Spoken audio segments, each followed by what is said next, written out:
Hello, you are now entering the infinite void. Hang on tight. We cannot save you now.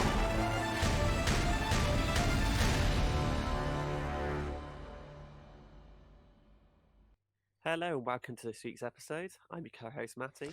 And I'm your co-host Jacob, and today's episode is the future of gaming. So it's a fun one. I'm massively into gaming, so this is going to be a fun one to talk about. I am not so massively into gaming. I really don't do much apart from casual games for an hour or so here and there. But yeah, I think the actual technology itself is really cool, and over the last couple of years, it's developed massively. So I'm also looking forward to this one. Cool. I think. Yeah, sweet. So just to start it off with gaming. So with this episode, we're going to be kind of breaking it down in different areas that we think that gaming might go in the future, because it's a very, very big industry, as we're going to be finding out and talking about. And I think actually there's a lot of areas and new opportunities that I think that are going to come from gaming, especially probably in the next 20, 30 years. And I think it's going to be a very exciting and interesting time. Mm-hmm. It's funny because when I was a kid, gaming was very new, and there was no opportunity for a career or anything in it. It was very much like a hobby or a pastime kind of thing. And now you're just seeing this emergence of all these industries with esports and streaming and simulations. It's just absolutely crazy. Yeah, I think it's also become a lot more accessible as well. Like you said, when we were growing up, gaming was very much a sort of guy in bedroom kind of thing, wasn't it? Whereas now it's much more sort of collaborative. And I know sort of people sometimes mock mobile games and things like Pokemon Go isn't real gaming and stuff.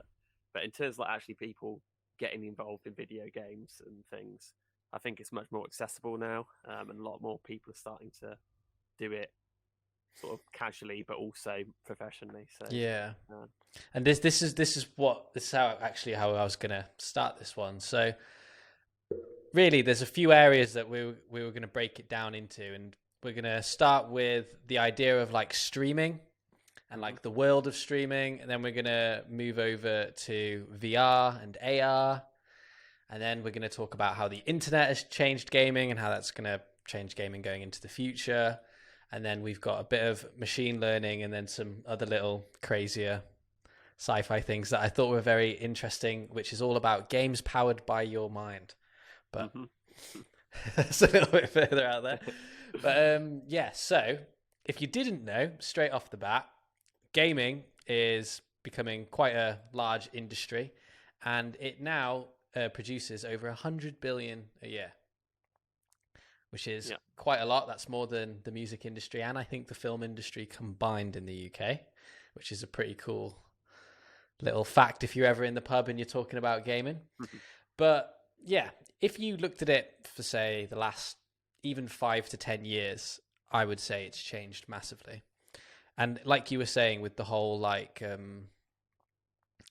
accessibility of it and the social aspect of it, I would say as well now, because when we were a kid, you had your console or your classic PC game, but it's like you were saying, it wasn't very accessible.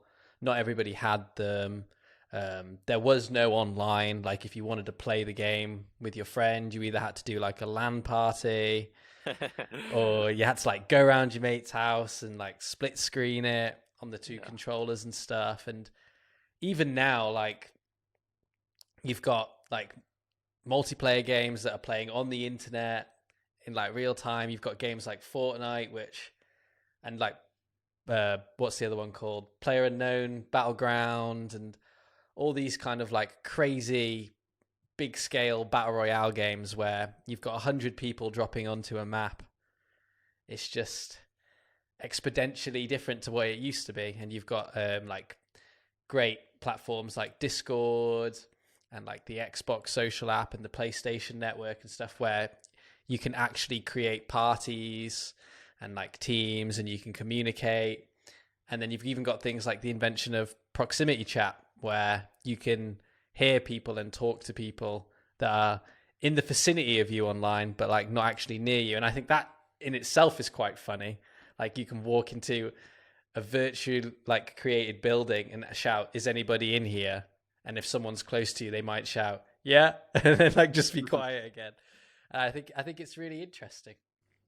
Yeah, I think you said about the like film and music industry. I think the interesting thing about gaming is it's more enabled by technology than they are. Like over the last 20 years, gaming seems to have like grown with the internet, you know, and like you said with like Discord and things, all of these things that go along with gaming have sort of developed as the internet has grown. It's sort of become a very um, like a wide culture almost in Yeah. a way that sort of film and music hasn't. You know, you can argue with sort of film like development of things like YouTube has made sort of video more community based, and with music, you know, you have like SoundCloud and stuff. Um, but I think gaming sort of like the next level in terms of like collaboration and sort of open access. So yeah, I think it's really interesting, and why in particular I think over the next sort of 10, 20 years it's going to become bigger and better just Yeah. as sort of technology develops at such a rapid pace. Well, this was something else that I was going to say. Even like I actually think that the music industry and the film industry could potentially even be absorbed by the gaming industry in like Mm-hmm. this is like the distant future now. Because if you a lot of people aren't a fan of the game Fortnite, but I've got to use it as an example because they're pretty cutting edge with some of the stuff that they do, especially with leading in the gaming industry anyway. And one of these things was there was a show a couple of months ago with Travis Scott, and Mm-hmm. what I found interesting about this was like being an artist, that is pretty much the end goal, right? Like, yeah, okay, you can go on tour, and yeah, okay, you get a budget for your tour, and yeah, okay, you get a budget and like a group of people that you can hire for your tour show, and Mm-hmm. the possibilities and what you can pull off on your tour show are kind of really based on your budget and how many people you're hiring. But Yeah. in a game, like you can pretty much do anything. Do you know what I mean? If you want to be the size of a skyscraper, we can digitally make you the size of a skyscraper. Do you know what I mean? If you want to make everybody in the crowd have zero gravity on the breakdown, you can do that. Do you know what I mean? And I watched this show and it blew my mind because it was like, oh my God, this could be like where it goes. Can you imagine in the future, especially even now with like coronavirus, as we're seeing, like I don't see a time where like clubs and all these people like being put into one confined area is going to happen. And just that idea of like being able to put maybe not a VR headset yet, but even just sitting at a screen and going and watching a show and it being immersive and you still experiencing it like with your friends. Do you know what I mean? Mm-hmm. It's Yeah, just yeah. it's crazy. It's crazy. And when I was like, it's weird to even say when I was attending this Travis Scott event in Fortnite, but when I was watching it, I was just completely blown away because like you have all these people that are watching it at the same time live. So as an artist, exposure and everything, that's great because you're going to be able to reach an audience bigger than any stadium that's Mm-hmm. built. Do you know what I mean? Yeah. And I was just thinking about it and I was like, wow, what an awesome thing to like do. And like, even like from a creative aspect as well, like just imagine like being able to like make whatever show you want. Like if you want your audience to be sucked into a black hole because you're singing about it in your album, you can. Yeah. Yeah. And I think it's really interesting. And even like with film, like the idea one day that maybe a film might be shot in like a first person kind of angle, and then you put that on and it's shot with like maybe 4 different outcomes, and based off the decisions you make in the film whilst it's playing out, it kind of like determines how it ends for you, kind of thing. I just think it's very interesting with the whole film and music thing. Yeah, well, that was like that Black Mirror episode, wasn't it? Bandersnatch. Yeah. The sort of movie they did. So this idea of like making a film interactive, and I think the same with music, like making music somehow interactive. Um, it just sort of adds an extra element to it. And I think, yeah, if you just take Bandersnatch as an example, whether that's a game or not, I think is sort of debatable. But in terms of this sort of interactive element of gaming, and when we come on to it in a bit, the sort of technologies around VR and sort of haptics and things, gaming is sort of this sandpit where weird stuff can happen. Like you said, you can do basically anything you want, and it sort of gives this option, like this ability for people to try this technology out and do weird stuff with it. And then I think I probably agree that it will start to trickle into other media just as it becomes a bit more refined and becomes a bit more, we understand what you can do with it, kind of thing. So yeah, I think that's a really interesting point about sort of this sort of play off between gaming and sort of other media. So yeah. Yeah. But yeah, so just looking at this, so even like the idea of like streaming now, because when I mentioned like the world of streaming at the start, I didn't mean like so much like the whole Twitch and YouTube aspect of it with like actual influencers and people streaming gaming content, although we can talk about that in a minute. But the whole idea of actually like streaming your games from the internet, I think as well, is a pretty big game changer. And if we're going to be looking at gaming of the future, I think this probably is going to play a pretty important role, because with even stuff like Google Stadia, for instance, like the ability to be able to stream games in 4K at 60 FPS off the internet is insane. Like to not actually have to have that computing power or that console. Do you know what I mean? Because like for the accessibility, like you were saying at the beginning, like that opens the doors to anyone that's either got access to an internet connection or a smartphone. Yeah, like especially with like the console stuff. Like as I said, I'm not massively into it, and I'll be honest, I haven't really owned a console for years, kind of thing. But when I was growing up, you used to like have your PlayStation. It wasn't cheap, but like it was affordable. Yeah. And you used to be able to go out and buy games for like 15, 20 quid or something. And I like looked recently at like the PlayStation and or Nintendo Switch it was. And I think consoles start about 300, 350 or something. And then games are like 60 quid. Yeah. Yeah. Like, it's just sort of, you know, even for like someone like me who's got like a job and is relatively well off, kind of thing. I can't.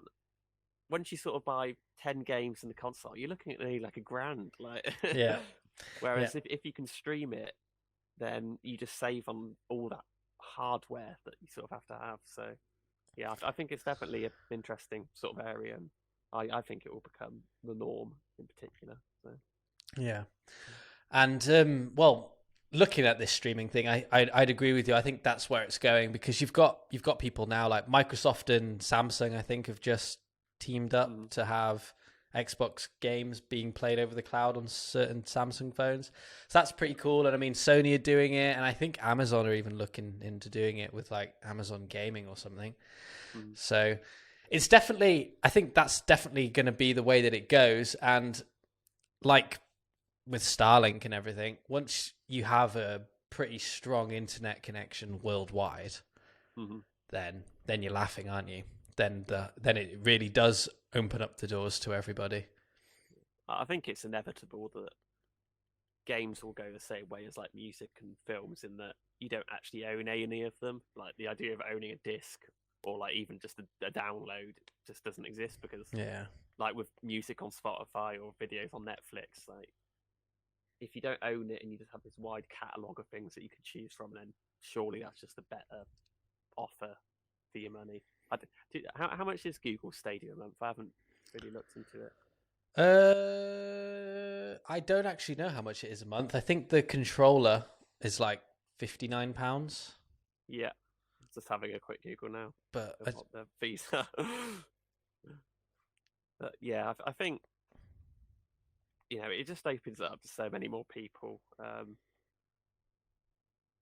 in terms of like who can access this stuff, and you know, who can have, and also the ability to sort of move around with it and stuff. I said about like a casual gaming. There's no way that people are going to be moving around their 500 quid PlayStation. Well, this is like, it. And stuff like this is it, because this is the other side of gaming, is like you've got the whole like gaming PCs, the PlayStation 5s, the Xbox Series X's, like the hardcore gamer now. Yeah. You can't move that setup. Do you know what I mean? It's a desk, it's 2 monitors, it's a webcam, it's all of your overlays, it's your ridiculous mouse mat, keyboard, your controller, like it's everything. Like if you're into like racing games, it's your steering wheel. And like it's like you were saying, like once it's on the cloud and once everything's being streamed, then what is stopping you sitting in the back of your car, like in the back of a car on a controller playing a game? Do you know what I mean? I've just looked at this now, and like I'm actually kind of interested in getting it. Because I'll be honest, I don't really look into this sort of stuff. But I've just seen Google Stadia. There's a pixel of the controller with a Chromecast. Yeah. So I'm assuming you can cast it onto your TV. Yeah. So like your Chromecast is basically your TV console. Yeah. But it says in this link there's a free offer, the standard one, which is free. And then the Stadia Pro membership is $8.99 a month. Like, That's not bad. that to me just, and again, I haven't looked into the details of whether certain games you have to pay extra for or things like that. I don't know. But for £100 a year, that gets you access to loads of games. You know, compare that to, you know, if you sort of keep up with the latest games console, as I said, you can spend £1,000 on a generation of game console if you buy 10 or so games. Totally. And this is where it falls back into accessibility as well, because even like looking at a younger generation now, because like for instance my cousin, okay, he's just started getting into gaming, so it's quite a stressful time in that household at the moment because he wants the new Xbox for Christmas and they're not cheap. So it's one of those like funny things where it's like, oh, do we buy the kid the console? But But with this, you know, you get the exactly, it's cheap. Chromecast is what, 20-30 quid, isn't it? Yeah. You know, mum and dad can use that to watch TV on anyway. Exactly. You buy the controller for, you said £60, wasn't it, or something, which, you know, for a lot of people is affordable. Yeah. And then, you know, he uses his pocket money to get £9 a month on games or something like that. and that in itself is great.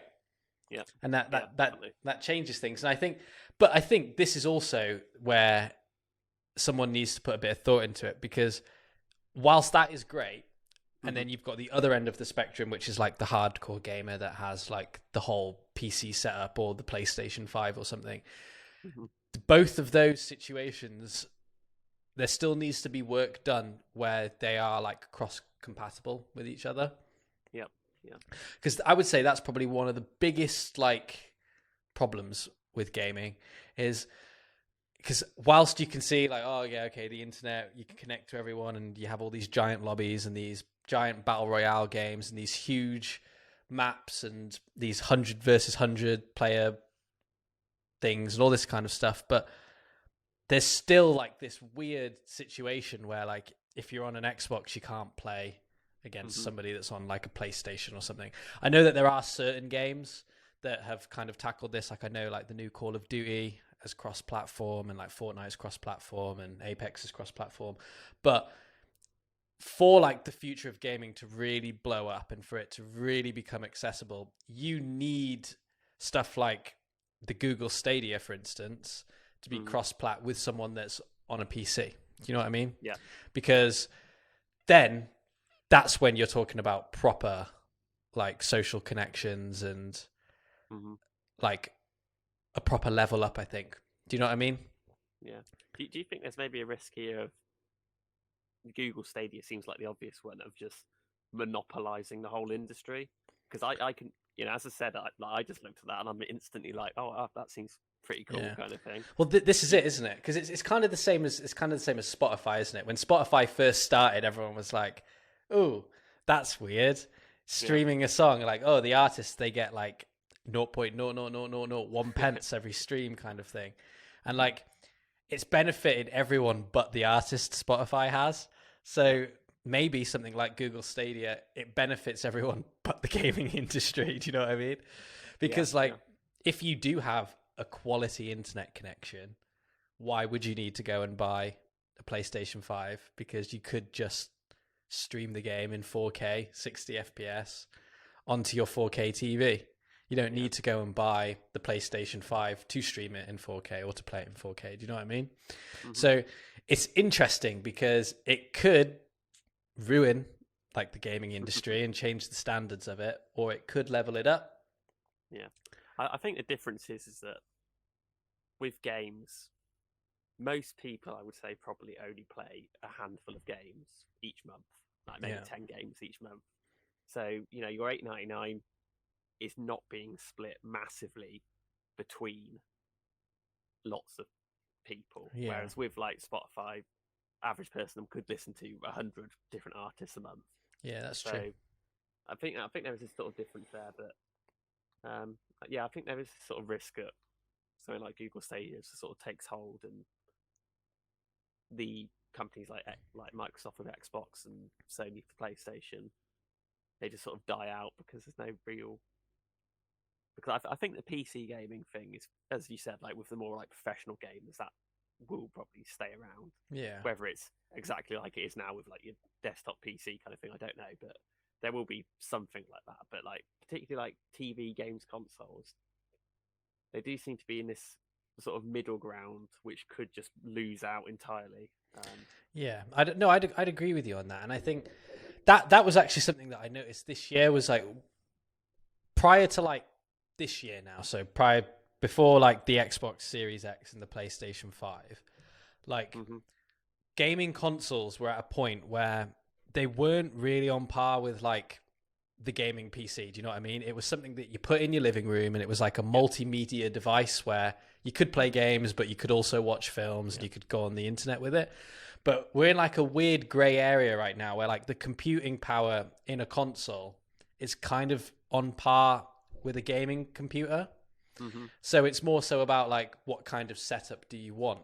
Do you want that living room hub, or do you want that more like gaming chair desk setup vibe, or do you want to go down the cloud route? And I think that like you're saying right now, it's in a weird space right now, because a couple of years ago, for me anyway, I would have said, if you're taking it seriously, you want a gaming PC.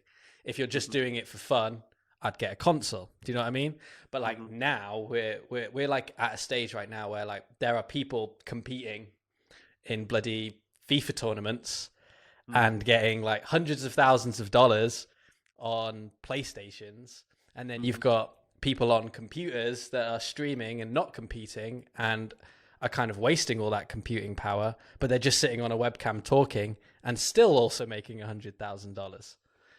So it's kind of interesting because it's like it's kind of plateaued. Like instead of there being like different technologies for different areas within gaming, everything's kind of got to a point now where it doesn't really matter what platform you're on. It has the computing power to handle it, but it's more so about what kind of setup do you want and what are you going to be using it for, which in itself is kind of a crazy discussion, because it's mad that we can sit here and talk about what kind of technology you would want for your gaming experience when most like my nan and granddad would be like, it's just gaming. You either do it or you don't kind of thing. It's not like, how serious are you going to take it?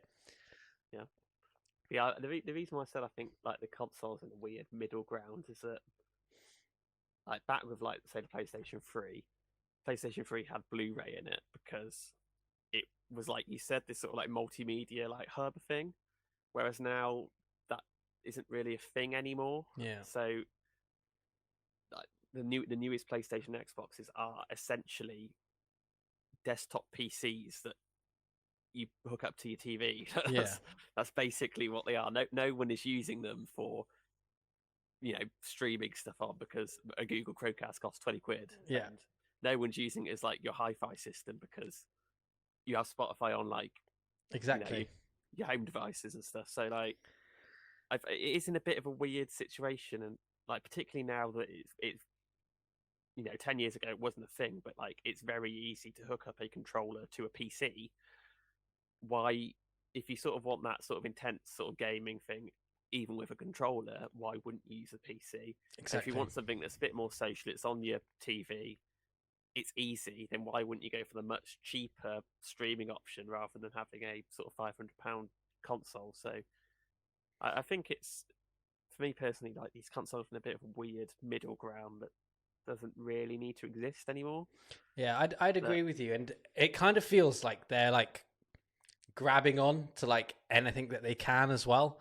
Because I don't know about you, but for me anyway, what I've kind of took from the marketing this year from these consoles that I've kind of seen online anyway, is it's just this big push for 4K and frame rate. That's kind of all it is, and it's like.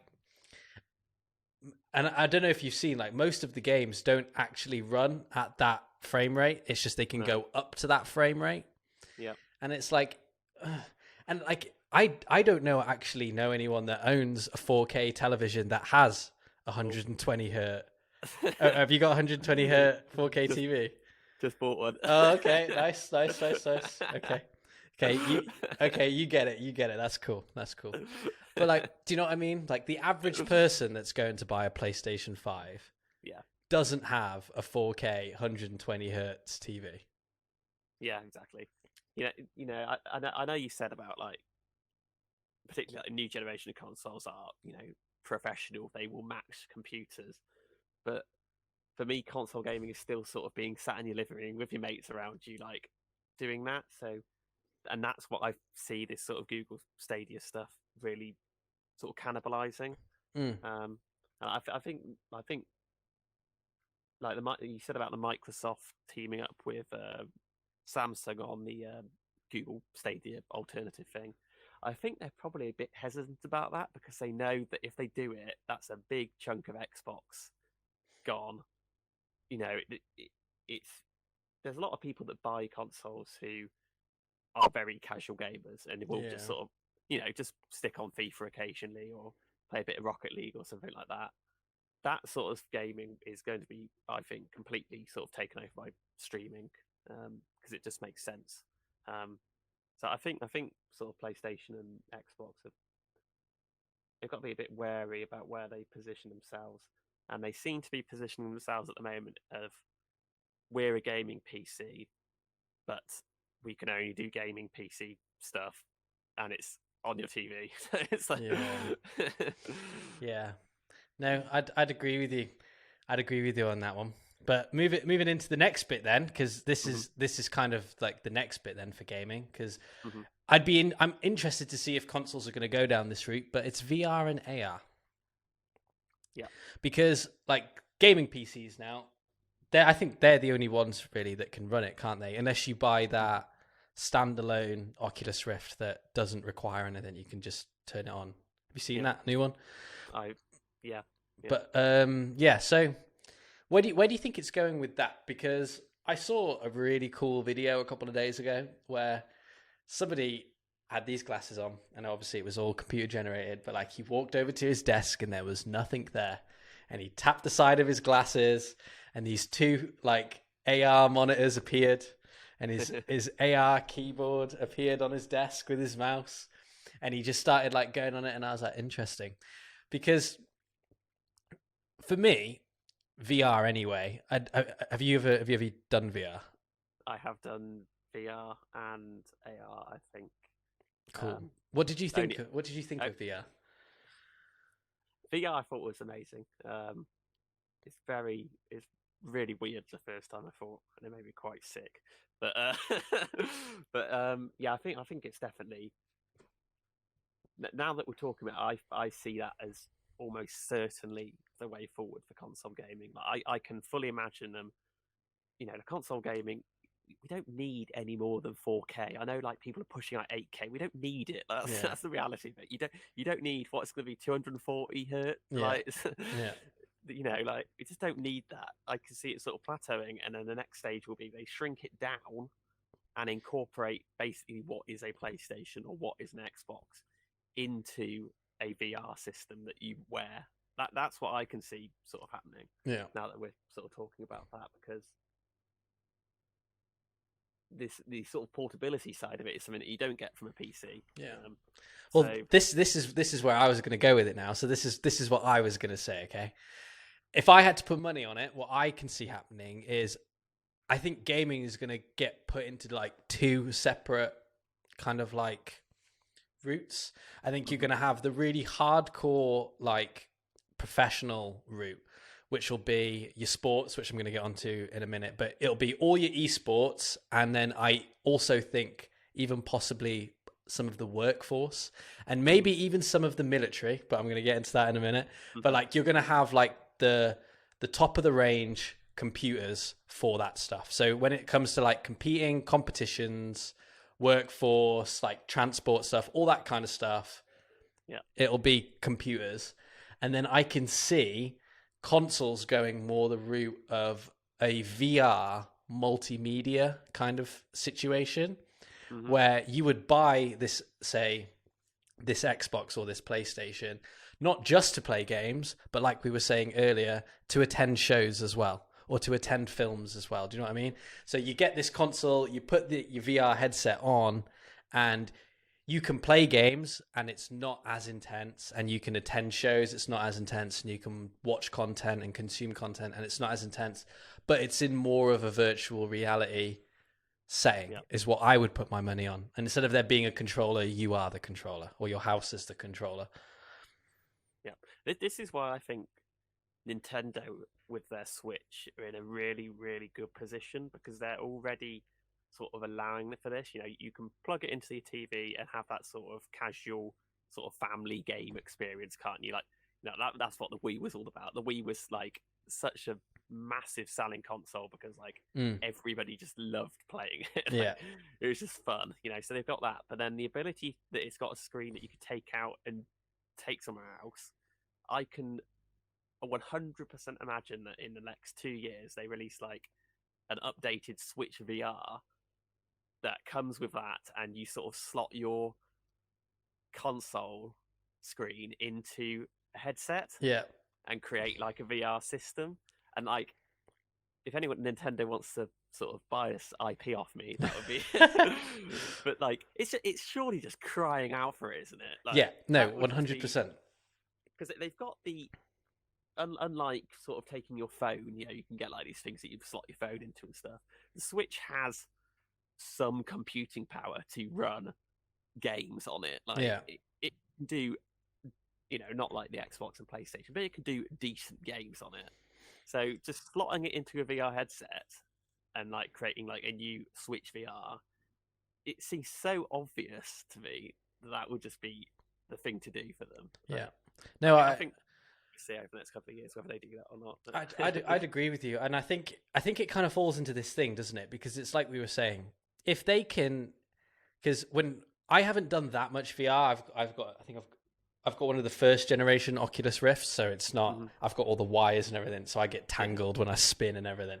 But like for me, it's good, but it's you can still tell it's not quite there. Do you know what I mean? And like, I get a little bit motion sick and things like that. Yeah. So for me, when you can, the day that you're able to like stream VR in 4K at like, doesn't even have to be a high refresh rate. Like, I'm happy if we can get 120. Okay, we don't need to go higher than that. 120. In fact, because we're gaming, I'll say 144 because that's like the standard gaming like amount. But when you can like stream VR gaming at 4K, 144 hertz, and it does not require anything to be plugged in.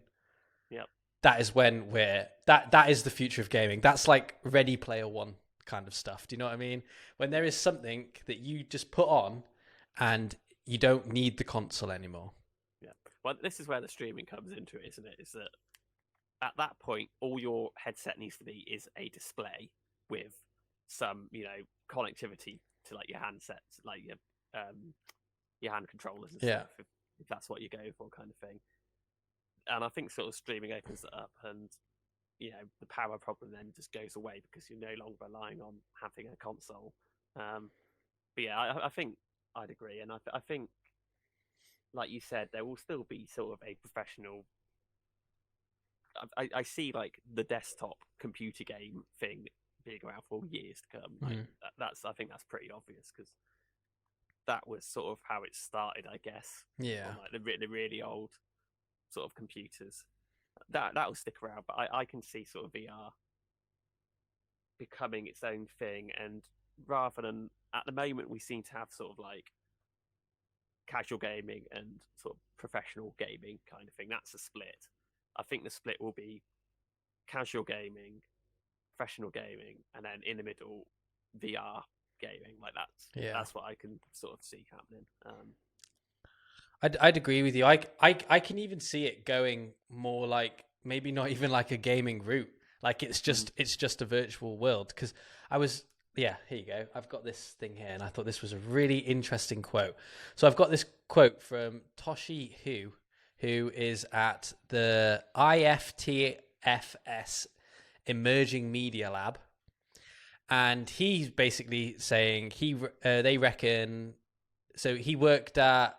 So he used to work at Dell Technologies, and they're talking about VR, and they were talking that by 2030 they think that instead of it being a screen, the computer graphic will leap into your home in a 3D kind of like virtual manner, like virtual reality manner.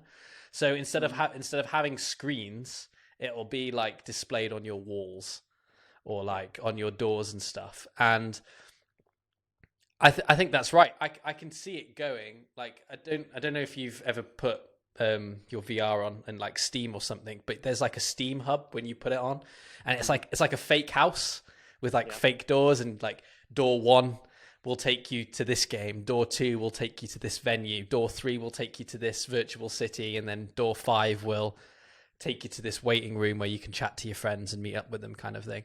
And I can see it being like that in the future, where maybe, like you were saying, instead of like buying the console or buying the game, maybe the VR headset comes with your house that you rent or something, and then you have a subscription that you pay to be like part of the system, kind of like the Ready Player One. Like you pay to be plugged into it, and then you can kind of go into that world whenever you want to either game or watch films or consume content, and then you kind of just come out of it. But the other kind of area of it, which I think is really interesting, is I actually think work is gonna get not like completely absorbed by the gaming industry, but I could see it totally happening. Like, what's stopping, say, Amazon producing like a robot that goes through the warehouse collecting stuff, right?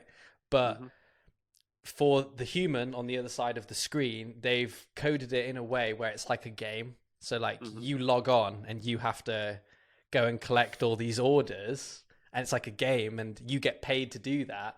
But instead of you commuting to work or anything, you go and sit at your desk, put the VR headset on, and then you take over that robot in that warehouse, and you just do a shift with the robot. And then you don't have to worry about health and safety, because you're not going to pull your back or anything, because it's a robot doing all of the manual labor. And then at 5 p.m, you just log off and you take your headset off at the end of the day. And that's been your like day of work. Or say you're a bus driver. Do you know what I mean? And you put this headset on, and now you're a robot in that bus, and you drive that bus all day, and then you log off your shift at 5 p.m. and you kind of come home. And I could totally see a dystopian world where all these things are like ran by like robots or something, but they're actually humans just at home on their computers. I don't know about this sounds. Can you imagine that? The human race has got to a point where we've got like all this technology where everything can be automated, that we've discovered that people have nothing to do, so we just hook them up. It's like well, can you imagine like if the world, like the climate went so bad, right, that it got to the point now where it was like, right, you're not allowed outside anymore. Like you literally can't go outside, and we've got all of these like air filters and everything on the side of our houses. But in order to keep the world spinning, we just have to do it like that. I don't know. I think it's interesting. I could totally see like a dystopian future where like war is approached that way, where instead of sending actual humans, we just have humans sitting in the back of lorries controlling like robotic soldiers. And then when you go to war, it's the two countries sending their robotic soldiers at each other, and it's like a giant LAN. Like Call of Duty lobby. Yeah, just on like the topic of VR and work, I was reading. You sent me this article earlier about what we were going to talk about and things. The future of gaming. It's called. There's this paragraph, and I don't know if you read it, but it says. I'll read it basically as it is. Sadly, UK VR specialist Sarah Jones from Birmingham School of Media at Birmingham University has squashed our dreams of stepping into Oasis like they do in Hollywood blockbuster, as she believes the future of VR is not intended for gaming, but rather that it presents a way for us to do things better, especially work. Oh, there you go. The VR is not intended for gaming I don't think I've ever heard something so out of touch by someone that calls themselves a UK VR specialist. That is just preposterous, isn't it? Like... yeah. To be fair, that unless she is taking the approach of it being like they might be coming from like the angle of when we can digitalize the workforce, we've won. Mm-hmm. Like the minute that we've done that, there is no excuse. Oh, you're ill? Well, tough. You can work from home. You know what I mean? But I think the workforce with VR and AR is going to be a really interesting world. I personally think AR has much more potential than VR in like the workforce application. For me personally, I can see VR being a thing that is used, and in particular for things like for training and things. You know, I can completely imagine, you know, flight simulators that pilots use to train in, that going completely VR. I can completely imagine that. So something like that, used for training and sort of specialist applications. But AR,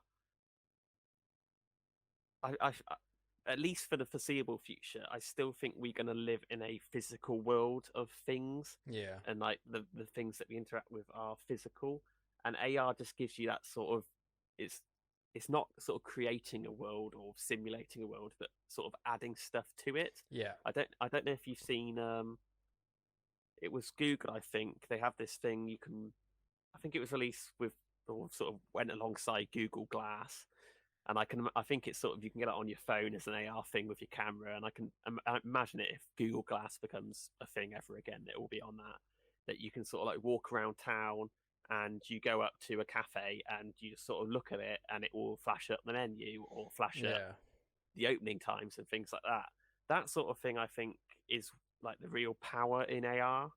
And in particular work, like I can completely imagine being sat at my desk at work or being sat at home doing my work sort of thing, and just on my AR display having my email pop up in the bottom corner of it. You know, just simple things like that. I think, at least for the foreseeable future, VR sort of takes you out of the real world and puts you somewhere else. Yeah. Whereas I still think we need to be in that physical world. Yeah. Most of the time. That's my sort of personal view on it anyway. This just randomly popped into my head. What about like a VR but for the real world when it comes to space exploration? So what would be stopping putting a robot on a light sail and blasting it at Alpha Centauri, right? At an unfathomable speed that a human couldn't survive. Having it crash into the planet, and then having the robot turn on with a human back on Earth, putting a VR headset on, and just walking around on that planet there with the 3D camera sticking out the robot's head, and just walking around and seeing what's there. I put money on that happening. Like, whether it will be like, because imagine going to explore worlds through VR. Like, imagine paying, like, you know when you like pay to go and drive around a racetrack. Imagine like getting like a gift card and being like, "Oh, Matty, here's a gift card. You can go and experience Titan for an hour," and you just go and sit in a room, put a VR headset on, and you get to walk around Titan with a robot that's actually on Titan. Yeah, but I can. Whether it will get to the stage of that, I don't know. But like just science rovers and stuff. Already, we use. It's not VR, but we use cameras on like Curiosity rover and stuff to roam around Mars because they're much cheaper than sending people. There's less risk. They have the ability to do stuff that we can't do. You know, they can carry like chemical analyzers and things. So I could definitely see that happening. And I don't actually know, but I'd be surprised if like the latest rovers and things that we're sending to other planets don't have VR capability. That would just seem Yeah. pretty common sense to me that you would have that. I just had a really out there thought, and I just thought to myself, what happens if life is a VR game? And like you've just put the headset on, and now you're living in what you think is reality.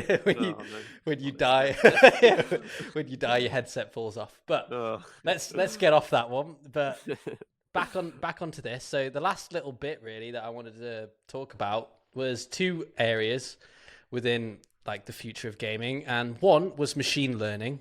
Mm-hmm. So this is something that I think is going to massively change gaming and is changing gaming. So like just off like the top of your head, like NPCs and stuff in like, I don't know what games you've played, but like I'm going off like PlayStation 3 now and like the 360 and stuff like that. NPCs weren't very smart. No. Do you know what I mean? And you can like run through there's like ways to play the game, and you can tell that it is a game. But there are a few games where they've got like dynamic weather, or you've got like an NPC, like an AI NPC that actually is quite intelligent, or do you know what I mean? And I think I completely get it. Like as I said, I haven't really played any of the latest generation of games, but to me, even a big improvement on what I grew up with would be putting something like, you know, Google Assistant or Siri into a sort of an NPC, in that when you ask it stuff, it isn't just running through a script of things and you're limited to what you can say to it. Just the ability to say anything to it that you wanted to, and it give you most of the time a answer. Exactly. And not even that, like even like the idea of like look at an NPC on your phone on a mobile game in comparison to like, I don't know, a PlayStation 1 when you were a kid. You know what I mean? Your phone, the NPC in your phone is like a billion times better. Yeah. Do you know what I mean? But yeah, so I think with machine learning, I think it's going to be interesting going forward, because it's like you were saying, it's one thing to have the computing power, but then it's another thing to be able to like actually simulate what it is that the game wants you to experience in that moment.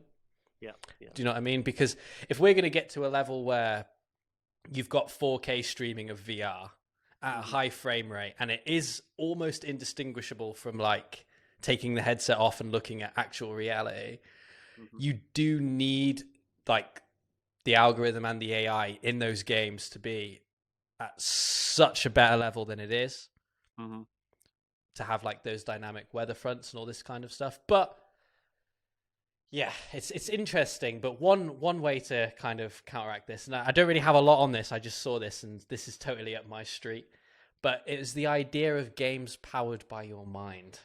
And I thought, since we discussed a little bit last week on biotechnology and we talked about Neuralink, I thought this was kind of a interesting way of finishing it, because think about that. Yeah, I think it's sort of a long way off at best. Yeah.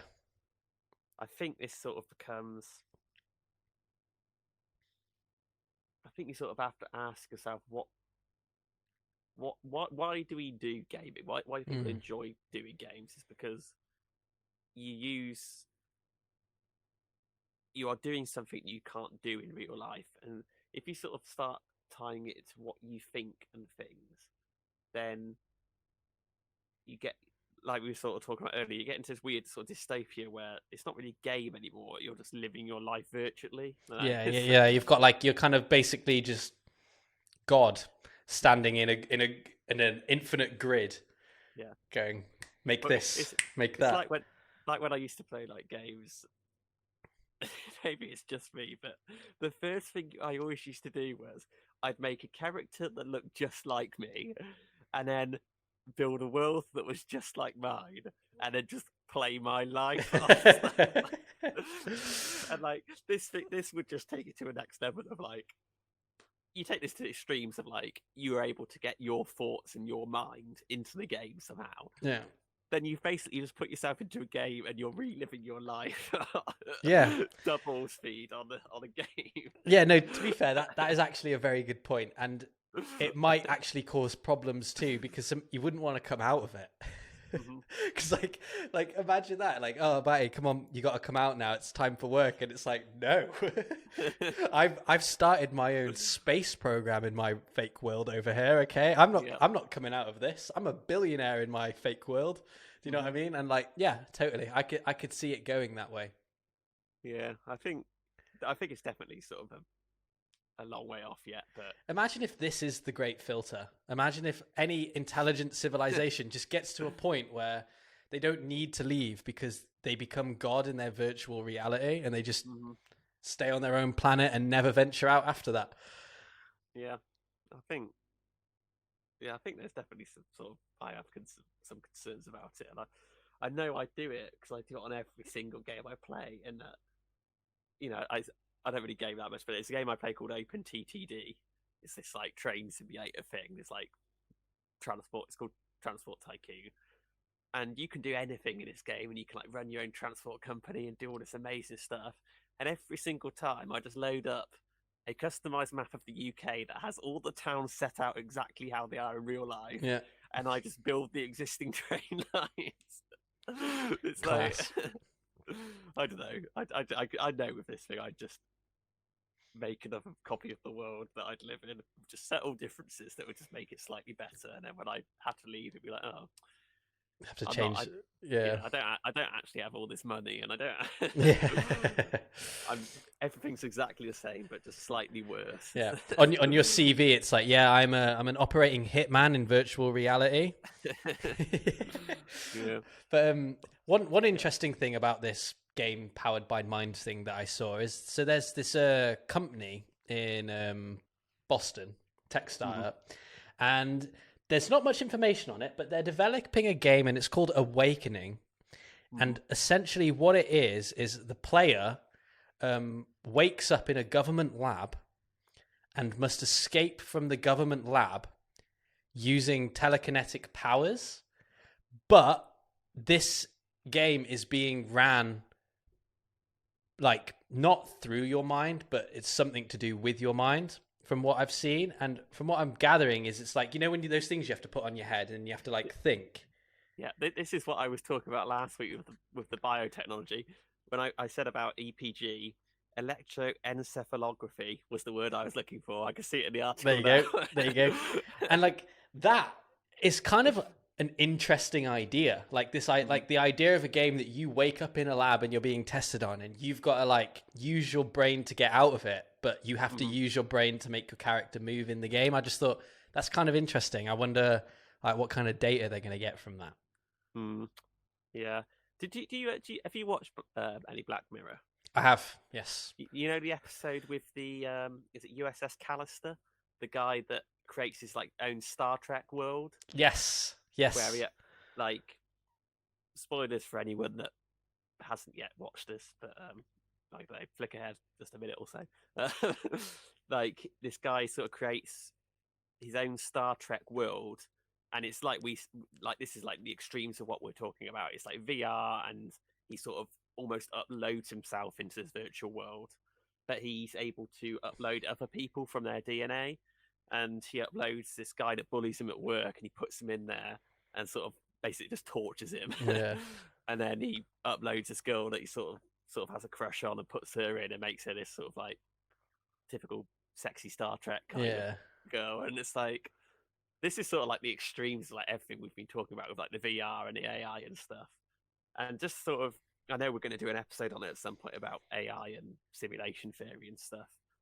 But I was listening to, again, Hello Internet podcast, because I'm sort of catching up on that again.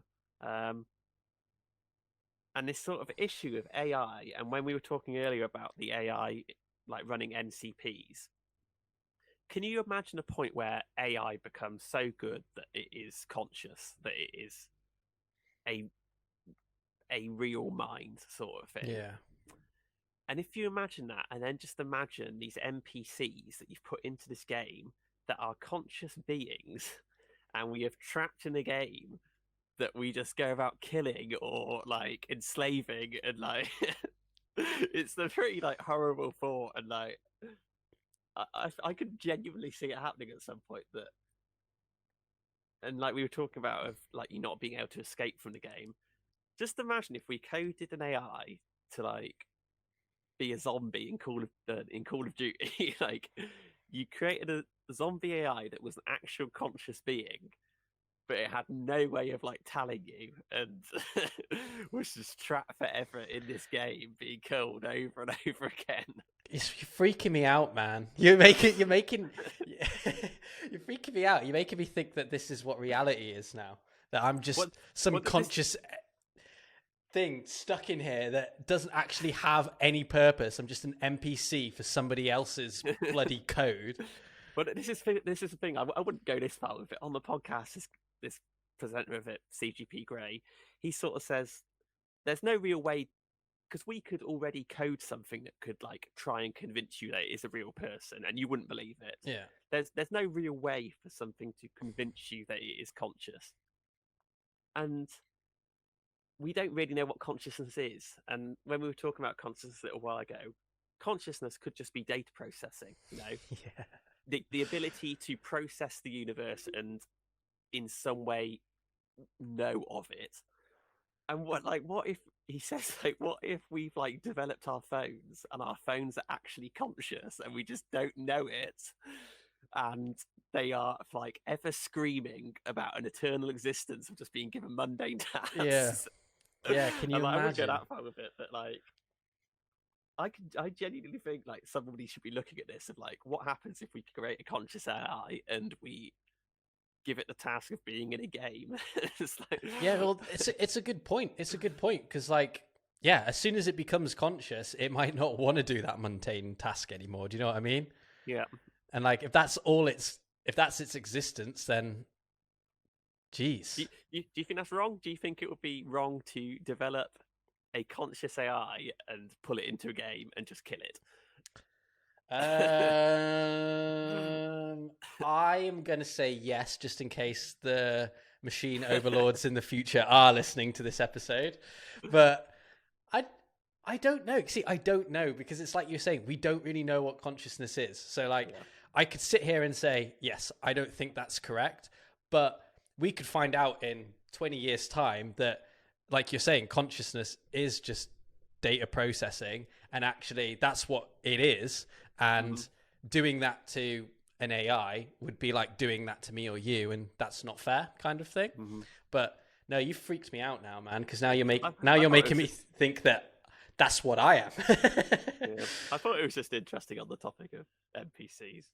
Maybe I think we'll leave it for the AI podcast at some point. It's gonna that simulation AI episode is gonna be a good one. I think it's gonna be a very long one as well. It's probably gonna end in me just crying. Or maybe we sort of unlock something and we just fade out of existence. Yeah. The simulation like fails. Yeah. So somewhere in the ether, a hard drive just makes a buzz and stops working, and that's it. Yeah, that's a stun. We start talking about it, and your mouth just opens, and then the dial-up sound starts coming out, and everyone's like, "What's going on?" But yeah, I think that pretty much covers gaming of the future for now. If we want to move over into news, because I think we've got some pretty good stuff for this week. Yeah, lots happening this week, I think. So I'll kick it off with the first thing, because I mentioned this a couple of weeks ago. But yeah, so Space Perspective, this was a company I mentioned a couple of weeks back. They're effectively building a space hot air balloon that they want to take up to like the edge of space, and then just have people sitting in like this glass dome and then looking out. But they announced today that they basically closed in on some more funding, and that they've moved their plan forward to 2021 now. And it just looks interesting. If you go on the internet and you Google it, Space Perspectives, I'm interested in seeing how it's going to go and how much it's going to cost, because it looks interesting, but it also looks terrifying. Mm-hmm. I'm looking at it in that you have to remind me on this. This is a sort of tourist capsule, isn't it? Yes. So it's designed to give people the observer effect, where they just see the planet Earth. Yeah. Like, for people to imagine, it sort of looks like a sort of squat, sort of London Eye bubble, I guess, sort of suspended from. It looks like an onion attached to a balloon, a glass onion attached to a balloon. Mm-hmm. And it's got these big windows on it, and I guess the idea is that you pay some money in the same way that you do to go up the London Eye or something, and you go to the edge of space to look out on the world. It'll be interesting to see like how long it is. Like, do you reckon they'll go up and they'll do like one full orbit of Earth, or do you reckon it'll? I'm just thinking about it now, and I've never really thought about it because I wasn't particularly aware of it until a few weeks back. But there's hundreds of mile-an-hour winds once you get up like into the jet stream. That's what I was thinking. What happened? Like, what does it do? Like, that's. I've watched like the videos like people send like GoPros up to the edge of space on like weather balloons and stuff, and it doesn't look like a fun journey. No, that's literally what I was just thinking, and like, I can't imagine you'd have that much control over it. No, and also how like the typical way of these things coming down is they sever the balloon and it falls. I don't know what they're planning to do, whether it will descend, but that's an incredibly long journey, because I know it usually takes like 3 or 4 hours to get up to. Yeah, that's what I mean. So like, are they gonna do like one full orbit and then bring you back down? Because obviously that's gonna be a nuisance too if you're like living in the UK and they bring you back down in like China or something. Do you know what I mean? Jet carries you over to Serbia somewhere. Yeah. It'd be jokes if they used it for travel. They were like, yeah, anywhere in the world in 25 minutes. Just lift you up as high as we can. Yeah, but, I don't know what happened there, because like I said, I hadn't really looked at this and I only really knew their plans. But like, I had an instant of like, oh, this is amazing. Like, it's so much cheaper and so much easier than Virgin Galactic and things. And you're basically getting the same experience of going up and seeing the edge of space. Like, it's so much easier than that. Yeah. Because it's just a balloon. Like, as long as you make sure the capsule itself is pressurized and sort of has fail safes and stuff, like, easy. And then like within a second, my brain just went jet streams and balloon disasters. Yeah, legit. Here you go. I've literally just found it here. So tickets go on sale 2021, and it is offering, here you go, a gentle and comfortable 6-hour flight. Mm-hmm. And you will get to experience the edge of Earth's atmosphere and the blackness of space. And the first test flight is in 2021 at the Kennedy Space Center. Any prices on that? Any? It doesn't say yet. It's going to be uncrewed, and then the first crewed flight will be 2024. And tickets go on sale at the end of 2022. I'm just looking now on their website to see if I can find an idea of price. There is a reserve your seat option, but whether it will give me details or whether it will just be a sign-up thing. Nah, it's just put your details in. 6 hours though. That's doable. Yeah, that's not bad. That's a nice little day trip. Yeah, make a nice birthday present. Yeah, well, they put a minibar in there. That's what I'm immediately thinking. Yeah. If I'm taking a 6-hour drink up to the edge of space and looking out across the earth, I'm at least wanting a drink. Yeah. you gotta have a beer looking at that. Yeah. And then we need a space toilet then as well. We can have one of the new NASA ones that they spent so much money building. That's true. Oh, imagine that you've paid all this money, you've gone up to the edge of space on your 6-hour journey, and the space toilet's broken. Yeah, you forgot to have a wee before you left, and you're just like holding it the whole time. Everyone around you drinking their complimentary drinks. What a nightmare! Or like a kid. No, even worse, mate. A kid is like on it. Oh, and it crying. yeah, or it just wheezes or throws up, and you've just got 0G like liquids floating around everywhere, and everyone's like trying to get out the way. You could I'd guarantee if you sat behind me, kick him a seat, and All you do, mate, is just turn around and just unhook the seatbelt and let the baby float off. But no, that's interesting. I'm interested to see how they pull this one off.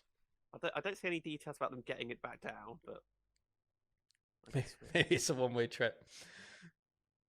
I'm not see. I don't. They just put.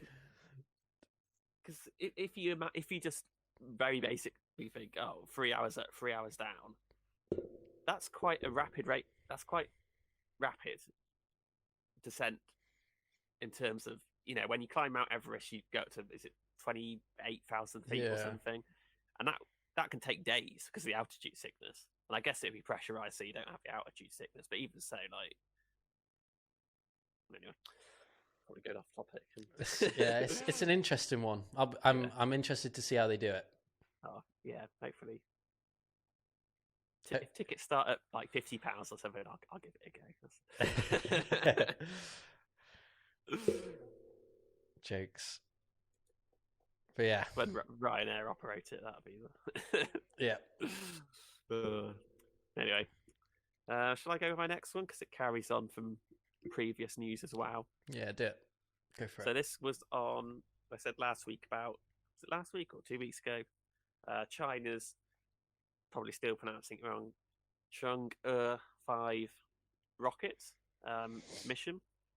So this was the mission they were planning to send to the moon and collect rocks for the first time since 1976 or something, 78 or something like that, wasn't it? Stupid. Yeah. And yeah, in the last few days, I think about 3 or 4 days ago now, it had landed and it was on the surface of the moon collecting stuff. And then today, so on Thursday, the 3rd of December, it has now left the lunar surface. It's collected moon rocks just fine, apparently. Nice. They're hoping for about 2 kilograms of stuff that is picked up. And I think as we're recording this now, it's still in the process of meeting up with its lunar orbiter before it will join up.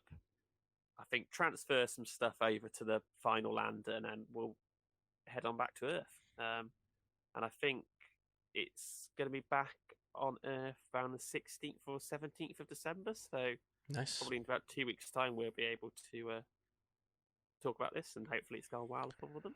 Yeah, I did see the little like GIF video that they had on social media for it, and it looked cool with it like coming towards the surface. Yeah, and landed on it. But no, it's awesome. Yeah, they've in this article that I'm looking at now on CNET.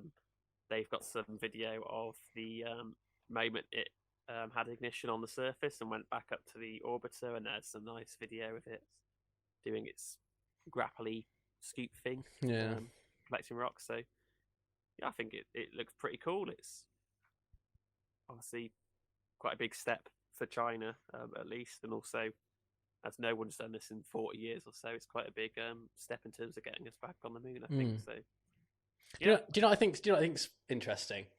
Like, I reckon in like 100, maybe 200 years time, like our great grandchildren, they're going to be like looking at us and being like, wow, crazy. Like the whole planet watched as we sent something uncrewed to another planet. Do you know what I mean? And like everyone in their generation is just going to be able to leave Earth if they want. Like 200 years. It's just crazy. Like we're all sitting here just talking about like these mad missions that we do. And like, it's so like insane.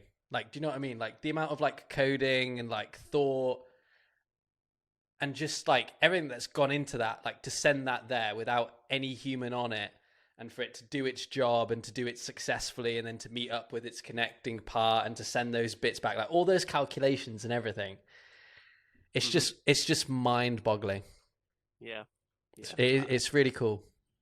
So the other interesting thing about this mission was the cameras on it are much more high def than previous ones. And I've actually just found this. I'll send you it. It's on the Google Drive at the moment. This this sort of panoramic view of the lander, and if you zoom in, like you can see like tiny little individual grains like sand and stuff. It's pretty cool. Yeah, That's class. yeah. In 50 years' time, this will be just another rocket launch, won't it?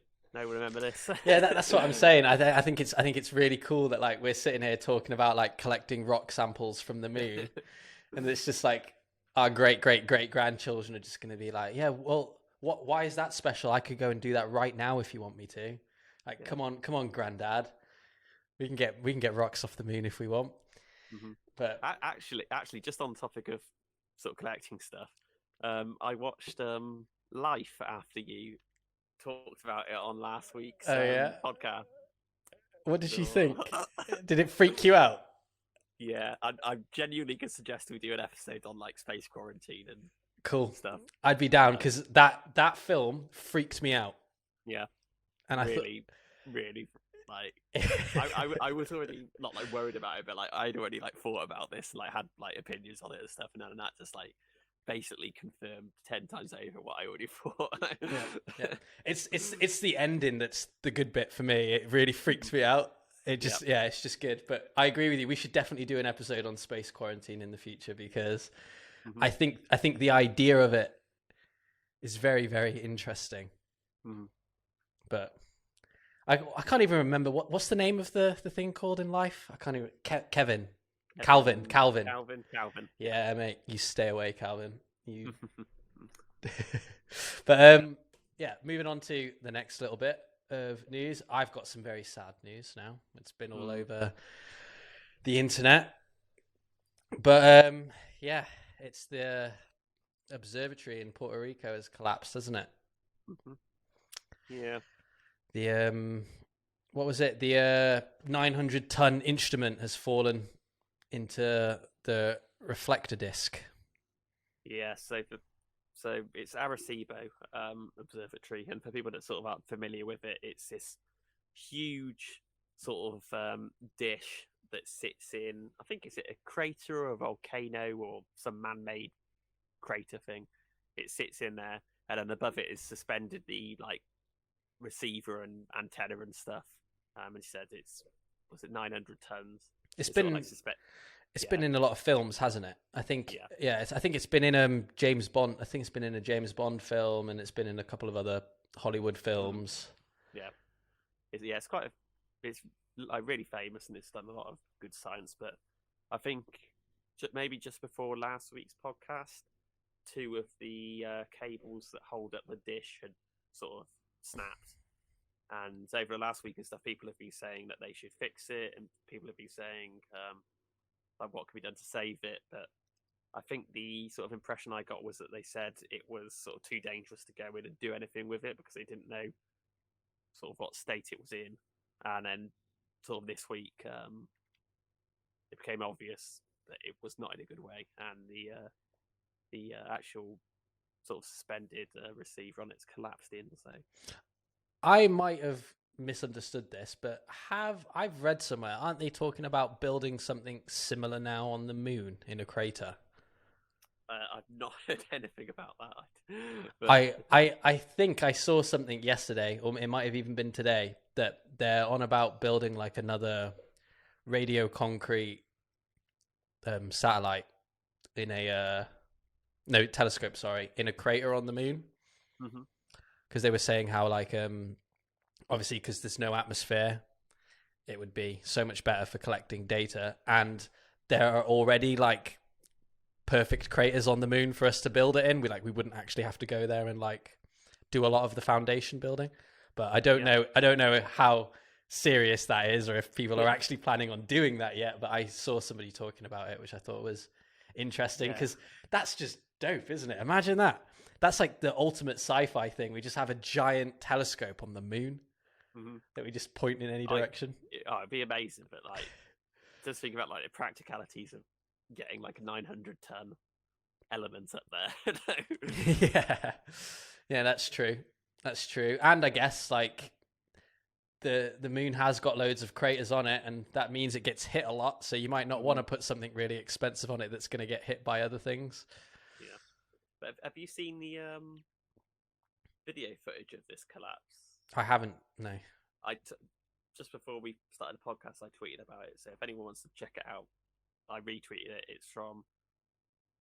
I retweeted it from Michael Merrifield, who used to be one of my professors. If anyone's interested, you can find it on my Twitter. But there's a view of it.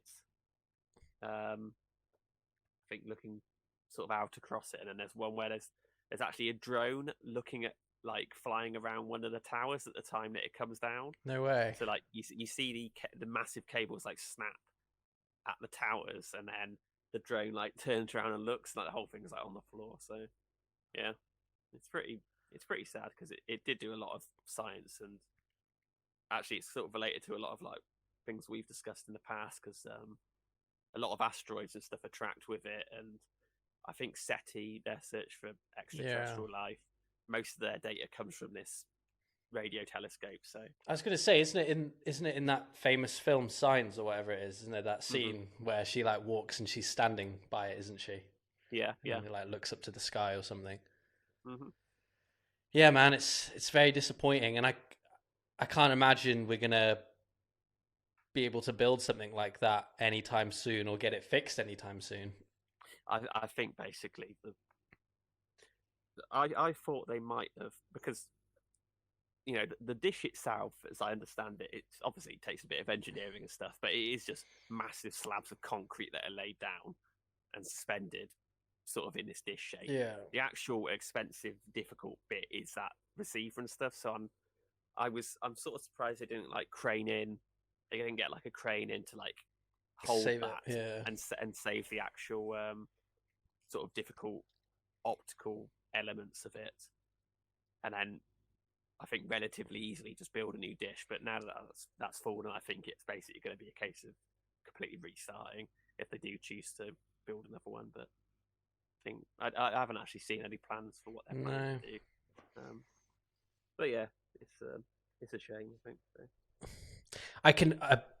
I wonder if it had been anywhere but Puerto Rico, like if it had been in America or something, if they'd have done something to try and keep it. It's interesting, but yeah. Mm-hmm. So I've got two bits of news that are sort of sciencey and on biological sciences in a weird departure from what we usually do. So the first one is related to AI, Okay. and this is news that this week, DeepMind, which is the Google spin-off company, so it's still under the Alphabet family, but was sort of spun off from Google, its own company. They've actually, they're saying, cracked or solved like one of biology's biggest challenges, which is modeling and predicting the shapes of proteins as they fold. So this is a really, really massive achievement, because up to now there's been teams sort of working on this, and it's really difficult to computationally do this. They've been trying for decades to try to solve this thing, and I think even now the actual way that we do it is chemical testing and sort of X-ray crystallography and sort of chemical and physical techniques. But they've actually managed to, as I understand it, you put in the list of amino acids that make up your protein, and then the AI spits out what it thinks the shape of the protein will be. That's the sort of basics of it, I think. And it's sort of interesting because the sort of protein folding is sort of quite important to a lot of sort of biology and biological processes. Yeah. So potentially diseases or understanding things that happen in the human body relating to medicines and stuff could be sort of massively improved by this. And they said here in some cases, AlphaFold, which is what they're calling this program they run on the AI, predictions were indistinguishable from the gold standard experimental methods such as X-ray crystallography and cryo-electron microscopy. So these sort of actually getting in there and doing very difficult stuff has potentially been surpassed and sort of made obsolete by this AI if it can predict these protein foldings Well, that's accurately. decent. Yeah. But this is a problem that's been around for decades. It's really, really difficult. It probably doesn't sound that difficult. Oh, you have a chain of amino acids. How do they curl up into a ball? Yeah. But it's so hard to, because you're basically you're trying to model individual like interactions between atoms and stuff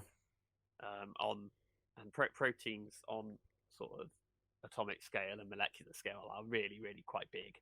They are many tens of thousands of times bigger than typical molecules and atoms. So yeah, I think it's really interesting. Yeah, that sounds cool. Yeah, and it's sort of a case of AI being used to do something useful rather than enslave us or have a useless job. Yeah. And then the other sort of bioscience thing was, I don't think we could really ignore it this week, was news that the UK has approved the Pfizer BioNTech vaccine for use. Apparently from next week, people are going to be starting to get this. Let's go. What a day! Get me on the list. I saw your tweets about it yesterday. You were making me smile. Yeah, it's very good. I would like to publicly apologise to anyone working on this vaccine, because a couple of months ago I was particularly pessimistic and I said this will not be done for years. Like there is no way that we are getting a vaccine any quicker than 2 or 3 years. It's not going to happen, and they've done it in 8-9 months. Yeah. I think it is really impressive. This will win Nobel prizes and stuff. This is absolutely mind-boggling. When you get into the details of it, so this Pfizer BioNTech vaccine that we've approved so far, there are the other ones from Oxford and AstraZeneca, and then the Moderna one in the US. But this one, it uses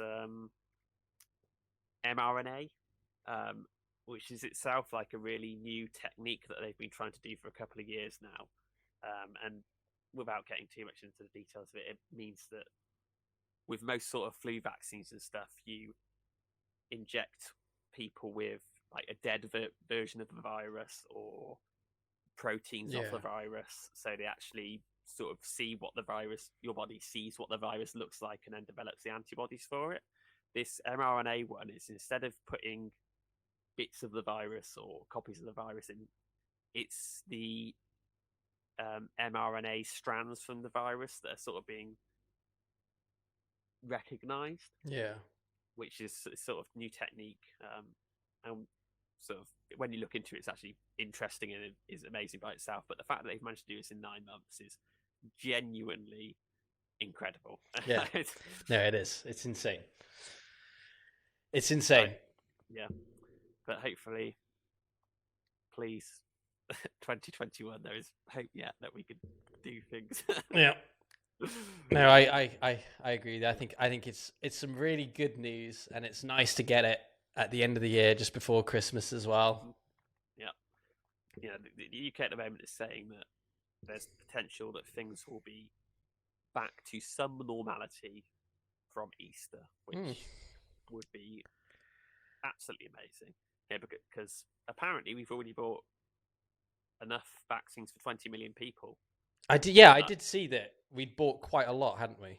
Yeah, of this Pfizer, we've bought 20 million of them, which, I think if you look at it, if we could vaccinate all people, like all elderly people and all vulnerable people, even if we don't all get the vaccine, then there's the potential that like we can go back to normality. Yeah. With, like people of like my age, unless you have like an underlying health condition, you are more likely to die in a car crash. Yeah. Like the fear that I have isn't, getting it and dying of it. That's incredibly, incredibly small. It's getting it and giving it to someone else who could potentially die of it. That is literally like my fear. I'm not scared of getting it, but I'm scared of giving it to my nan. Yeah. So like if we can get to the point where all people who have a severe chance of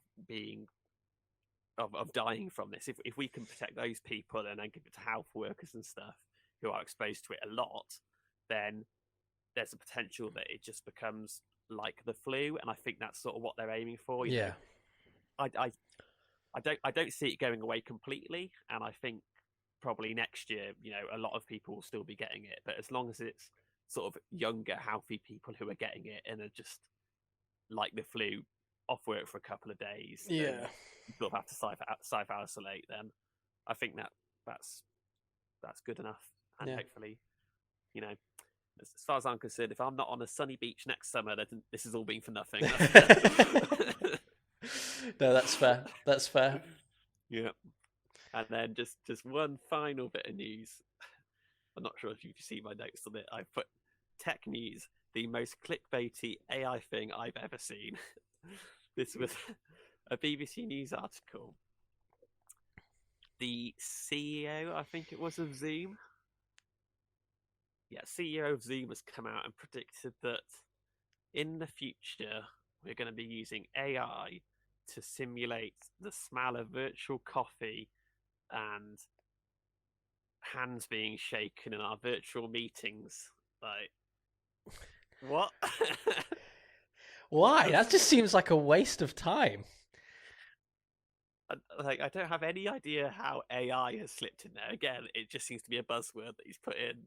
Yeah, that's an interesting one. Like, I understand the handshaking slightly because we are social creatures and we like to be social, but why would you want to virtually smell coffee? Just get a coffee. Yeah, it's just gonna make me want a coffee. Like, yeah, there is this sort of thing with, like, I think perhaps older people. I don't know who Eric Yuan is, how old he is, but like these sort of businessy people, I don't think they really get the potential of it.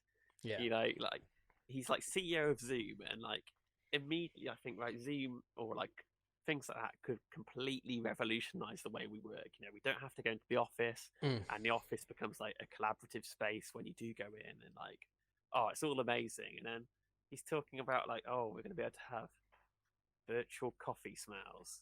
Right. yeah. I can't. There's a billionaire from what's his name? I can't remember his name. Is he from? There was a chat, like not a chat, like a talk, and it was Elon Musk and some other billionaire, and they were talking about artificial intelligence. Oh, but what you just said it's kind of like that. He's like this billionaire guy, and he was very intelligent, but he knew nothing about AI. Jack Ma, was it? Yeah, I think so. And Alibaba. Yeah. Tencent. Yeah, and he was like sitting there saying like how it wasn't going to happen because AI isn't human and stuff. And like you could tell like instantly Elon had like figured out. He was like, "Oh, okay, you don't know what you're talking about in this conversation," kind of thing. It's like that. I totally get it, because like you get these people that like are these billionaires, or they own these companies, or they're these massive like faces in these industries, and then they'll sit here and they'll say something like that, which is them just kind of taking how they see the world and going, well, how do I apply it with this technology now? And it's never really that way, but it's kind of just like appropriating something to suit you. But yeah, I agree with you. Like AI making virtual smelling coffee, like what is the point? Like what does it even? I think it's just sort of clickbaity. Yeah. But like we said in the past, you know, words AI, quantum, blockchain, just stick it in an article and make it interesting. Yeah, totally. But no, that's funny. That's cool.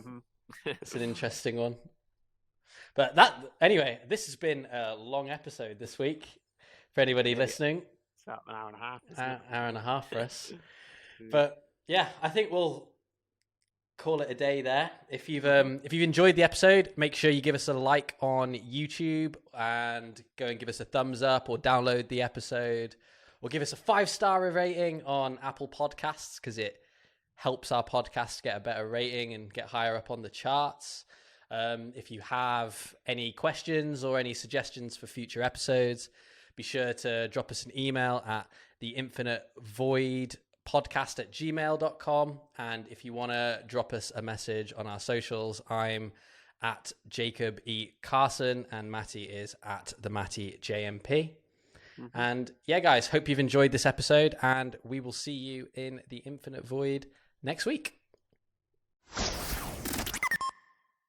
Hey everyone, we wanted to take a moment to tell you about our brand new Patreon page. Yeah, so we've devised a load of new goodies that are neatly packaged across 3 different tiers for you. Tiers start at £3 and go all the way up to £10 a month. Just to say, the Patreon is in no way an obligation, and we're going to continue making the podcast as it is freely available across all the platforms. But if you'd like to support us and show your support, you can now. So yeah, head over to patreon.com/Infinite Void Pod for more information.